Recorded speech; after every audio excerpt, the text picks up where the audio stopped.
We are now joined, in fact, by Baylor quarterback Sawyer Robertson with us. We're in New Orleans. Sawyer is in Central Texas. Sawyer, thank you very much for your time. I just mentioned happy birthday. Did you have a great birthday?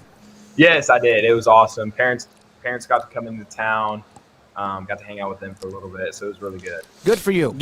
I know you were on NIL Alley at the basketball game this week. I saw you signing autographs there. What is it like for your parents to come in and you're like, hey, we can't hang out for a little while. I've got to sign autographs. That's it. Like that's maybe the coolest way to big time your folks. Yeah, thankfully I didn't have to. They were still on the way. My brother was running in his track meet in Lubbock. He ran really well, in case you guys were wondering, but they were still on the way while I was having to sign all that stuff. So I didn't have to big time them. So what's that like? That there have been times when athletes, like after the football, I think the spring game or whatever it's called now, scrimmage, sit down inside the indoor and sign autographs. But what's it like now for you to have some of these appointments and some of these parts of what you do with GXG and NIL? It's different. I feel like I was going to have to do it eventually. I guess depending on how far, the football career carried on. But I guess the fact doing it in college with NIL and all that stuff, it just happened a little sooner than I imagined. But it's a blessing. This is stuff you dream about doing. And so I've had a really fun time doing it with all my teammates. Sawyer, the way that the season turned around for you guys was really kind of unbelievable in that – most times when teams are 2-4, no matter how much they like the coach, they've lost the locker room and they can't keep up with each other. But you guys never gave up on the coaching staff. What was the key to just knowing and believing in not only yourselves as players, but in those coaches to finally hit the potential that they knew you guys always had? I think for me, especially, and obviously like all the other guys, just like those coaches, they work so hard for us, man. They're up at the facility all the time. Just the way they speak to us, the way the passion that they have for the game, and for us as individuals, like you can see how much they care and how important it is to them. And so when you see that, like those are people you want to go to war with, and those are the people you want to go to war for. And so I think that's kind of what we saw as players. And then to play for the players, that's easy, right? Because you're bleeding for one another, you're sweating with one another. You do all that with one another, but especially seeing how hard the coaches work for us, that's kind of what led to that. You have momentum, despite the loss to LSU. I know that didn't go well. You had a huge game. It just didn't go well overall. You lost the game. But does that momentum, or did the momentum of the 6-game win streak get affected at all by not winning the bowl game? No. I don't think so at all. I think we're coming into this offseason with a lot of momentum. I think a lot of people are excited, players, coaches especially. Everybody's just excited. And, I think it's showing right now with our offseason workouts. Just people are ready to get back out on the football field and start practicing again and start playing again. And so it should be really fun, and everybody's excited. Sawyer, how much of your development as a quarterback had to also do with the nice intersection of your running backs, both finding who they were and starting to dominate there? Revive Superfood Smoothies. Peel, blend, and enjoy. Fast and easy, and I'm out the door.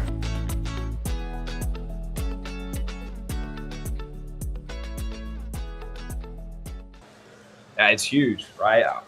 Everybody always talks about like the quarterback position, right? Always gets more blame, always gets more credit. And so having Dawson and B-Wash develop and play the way they played throughout the course of the year obviously helped me out so much, just with opening throwing lanes.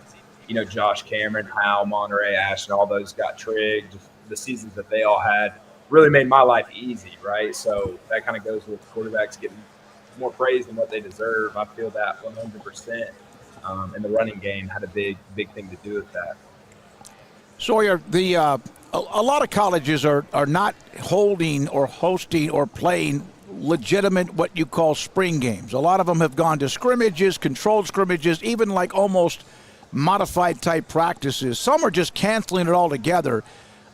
Coach Climate at Kansas State brought up the fact that he thinks that because of the transfer portal and much more, that college football should go to like summer OTAs in June, so at least you know who you have when you're done, rather than having your roster rated or whatever. As a player, as a quarterback, how would you like to see them set up the spring into the summer before you get to August?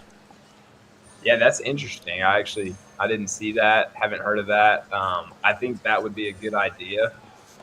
Obviously, trying to find, that window. We normally get, right now with the way the schedule's set up, we get most of the month of May off. And so I think finding the balance of figuring out something to do with that while still having a little time off before we get started again could be really, really beneficial. But I think that's a pretty good idea.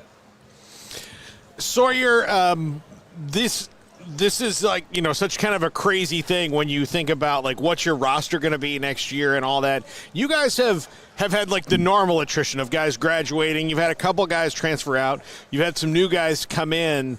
How is it from your perspective as a quarterback of being a guy that people look to help build that chemistry when you have so many new guys coming in year to year? I think one is definitely new, right? Every year it seems like more and more guys hit the portal, are leaving, are coming in. And so I think maintaining the base group of leaders, right? The guys up front on the O-line, Josh, Cameron, just like it's not just the quarterback position, but all the Bryson Washington, those guys that are going to be vocal. And then on the defensive side of the ball too, with Keaton Thomas, Cooper Land, like all those guys are pivotal in not only welcoming those guys in, but making sure that group from the season before, y'all are all on the same page about what you want to accomplish the next season, in the off season, all that stuff. And so I think just maintaining that core group of leadership really helps the transition with how college football is going with the whole NIL and transfer portal era. What are the parts of your game, besides everything, because you're still young and you had a lot of reps, a lot of throws, and a lot of time starting at Baylor, but what are some things in particular you would like to see yourself improve on during the spring into next season? I think, like, from a technical perspective, in throwing, like getting more from the ground and from my lower half when I throw. And that's been a battle I've been fighting since my baseball days in high school. Something that I've always been dealing with. And then from like a more X's and O's aspect, my certain checks I get into versus certain looks based off what we saw this past season and what defenses had success against us doing, getting into different plays based off those looks. And so those are two things that I'm really kind of honing in on this off season to try to set myself up for the 2025 season. Would you consider yourself a gunslinger, or is that a compliment, or maybe that's not fair to describe you that way? I think it's a compliment, 100%. If somebody called me a gunslinger, I would take that as a compliment. I don't know if that's how I describe my game, but yeah, no, 100% I'd take it as a compliment. So how many times when you think you see a receiver who's open and might be open that you want to, even though you're not sure quite about the coverage, you want to try to throw a football through a keyhole? How is that kind of a positive and at times a negative? Yeah, no, it is 100%. I think it goes into, especially for ultra competitive people, right? In my brain, I'm thinking, of course I can fit that ball through that hole. And sometimes it works out, sometimes it doesn't. Like it's kind of equivalent to fishing, right? Sometimes you want to make a cast into a spot where you could very well lose your lure, but oftentimes that's where the biggest fish are hanging out. And so kind of that mindset, and it pays off sometimes, other times it bites you, but you just got to learn from the times that it doesn't work out. That's a West Texas metaphor right there. I'll tell you, if there was... I know somebody out there is going to like that. Yeah, that's a West Texas metaphor. I've ever heard one. You mentioned baseball, like going back to your baseball days. Did you struggle like fundamentally in baseball with your throws a little bit? Because I mean, clearly your arm is not the issue, but like you can maybe trust that part of your body more than all the rest of it. Yeah, it's more of, it's not necessarily the fundamentals. It's more of putting too much stress on the arm and not like helping it out with the rest of the body and relieving some of that stress, some of that pressure, trying to take care of it, but still maintaining all of like the velocity and everything when you throw. Sawyer, how much has walking across campus from one class to the next or from workouts to the next or whatever, how much has that changed for you the last 6 months? It's pretty different. Just I try not to pay too much attention to it, but honestly, the biggest difference is just take maybe 1 or 2 more pictures here and there. Nothing too crazy, but yeah, no, that's definitely different than it was 6 months ago for sure. Now I think the last time we had him one-on-one was when he transferred in, right? Oh yeah, we had him. So it's been a while. Yeah. So I still need to hear, because I know you went to Mississippi State to play for the late great Mike Leach when you went there. Yeah. What is your Mike Leach recruiting story? Because they are all unique and they're all awesome.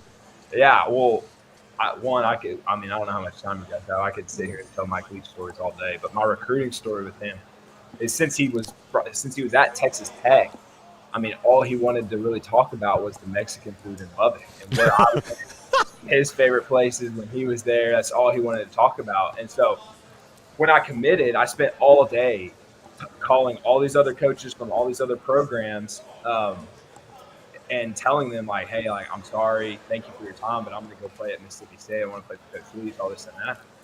And the recruiting people at Mississippi State knew that, but I wanted to wait to tell Coach Leach. And so then I finally get through having all those other conversations, call Coach Leach and tell him.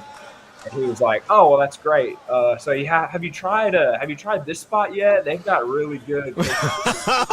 I'm like, dude, what did I just do? I spent all day telling these coaches that this is the guy I was going to go play for, and this is what he said. But no, it was that was truly who he was. He was unapologetically himself, and it was such a blessing to get to play for him. I entered very early on in my career, I interviewed him, and the SID said, call him, he has about 30 minutes. We wound up talking like for 2 hours on the phone, and it was because he had walked into a different room to keep doing the interview and talking to me, and some of those on the television, and then he just started talking about that. Yeah. It was hilarious, and I don't think I'll ever do an interview that I enjoyed as much as that one. Oh, I believe it 100%. You should try sitting in a meeting room with him every single day for a year and a half. So if you have something to eat that is not something that is a part of what your daily routine of being a high-level athlete, if you're going to binge on something that might not be good for you, what would it be? I am a sweet tooth. I will admit it. I love ice cream. Mm-hmm. The Nerds clusters, those little candies, those are like that. Like you eat 1 or 2 and like it doesn't stop there. I eat the whole pack sometimes. Those are really good. But I am a sweet tooth. I love candy. I try, like you said, man. I try to take it seriously, my nutrition, everything. But it gets hard sometimes, especially when we're on break and I go home and mom's got it set up on the counter. So. All right, you got to get the little pints of Bluebell ice cream if you like it. I know there's a lot of different flavors, but do you ever have a pint of Bluebell, stick it on the counter for like 20 minutes and let it melt on the top, and then twist the top and start licking that and just put that spoon right in it? I don't think.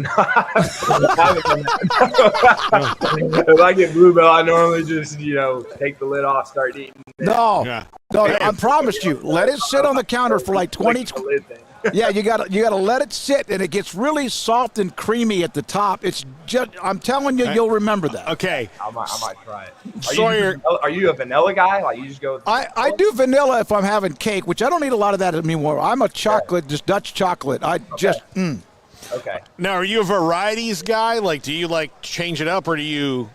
I changed it up. I like the standard, vanilla chocolate. The cookie two-step is phenomenal. Yeah. And then when I go to my grandparents' house, they've always got some kind of special flavor, like a coffee or something like that. It's not horrible, but I would probably never get it. Yeah. But yeah, no, I do. I try them all, man. I love them. Okay, so for Christmas, because I know that most people look at me and they're jealous of this physique, but for Christmas, my wife's parents, because I have the same affliction that's much worse, obviously, with ice cream. They got me a Ninja Creami, which is this thing where you can make ice cream with your own ice cream, and I've got all these recipes that you can do with Greek yogurt, cottage cheese, protein powder. And so there you go. So He's going to be a guard next year. yeah, no. Have you made any that are just like horrible that you can't stand? No, I only did. I've only done one so far because it's kind of a process, and but at least for me, but yeah, no, it's you can do it like especially if you just use the protein powder you like, it's gonna taste pretty good. It actually sounds like a really good idea. Protein ice cream. Sawyer, as the quarterback, I know you got to go. We appreciate your time today. As a quarterback, you don't just raise your hand and you're the leader. People gravitate to you. They watch you. They lead. They learn from you, whatever. Has that changed anything, your preparation of who you are inside the locker room or at practice? I would say no, just because I feel like I've always kind of carried myself that way, even when I wasn't the guy. My whole thought process is if I can be the best teammate I can be, the best guy to help the team win in whatever role I'm in, that's what I'm going to do. And that was the case when I wasn't the guy. That's the case now. And I think that's what people kind of gravitate to across all positions. Like I said, not just being a quarterback, but if you're a team guy who doesn't want anything in selfish ambition, but you just want to win, that's what people gravitate to.